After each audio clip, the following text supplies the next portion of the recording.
car? If so, consider yourself pretty lucky. For about 1/3 of the population, looking at a book while moving along in a car, or boat, or train, or plane quickly makes them sick to their stomach. But why do we get motion sickness in the first place? Well, believe it or not, scientists aren't exactly sure. The most common theory has to do with mismatched sensory signals. When you travel in a car, your body's getting two very different messages. Your eyes are seeing the inside of the vehicle, which doesn't seem to be moving. Meanwhile, your ear is actually telling your brain that you're accelerating. Wait, your ear? Yeah, your ear actually has another important function besides hearing. In its innermost part lies a group of structures known as the vestibular system, which gives us our sense of balance and movement. Inside, there are 3 semicircular tubules that can sense rotation, one for each dimension of space. And there are also 2 hair-lined sacs that are filled with fluid. So when you move, the fluid shifts and tickles the hairs, telling your brain whether you're moving horizontally or vertically.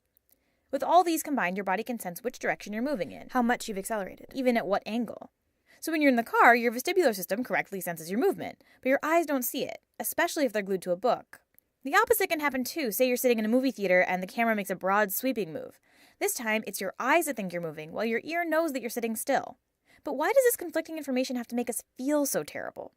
Scientists aren't sure about that either, but they think that there's an evolutionary explanation. You see, both fast-moving vehicles and video recordings have only existed in the last couple of centuries, barely a blink in evolutionary time. For most of our history, there just wasn't that much that could cause this kind of sensory mix-up, except for poisons. And because poisons are not the best thing for survival, our bodies evolved a very direct, but not very pleasant way to get rid of whatever we might have eaten that was causing the confusion. This theory seems pretty reasonable, but it leaves a lot of things unexplained, like why women are more affected by motion sickness than men, or why passengers get more nauseous than drivers.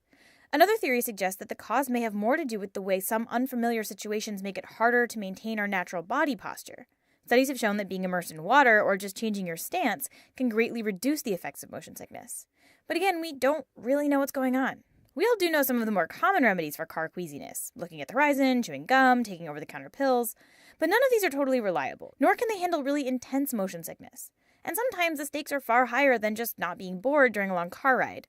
At NASA, where astronauts are hurtled into space at 17,000 miles per hour, motion sickness is a serious problem. So in addition to researching the latest space-age technologies, NASA also spends a lot of time trying to figure out how to keep astronauts from vomiting up their carefully prepared space rations. Much like understanding the mysteries of sleep or curing the common cold, motion sickness remains one of those seemingly simple problems that, despite amazing scientific progress, we still know very little about. Perhaps one day the exact cause of motion sickness will be found, and with it, a completely effective way to prevent it. But that day is still on the horizon.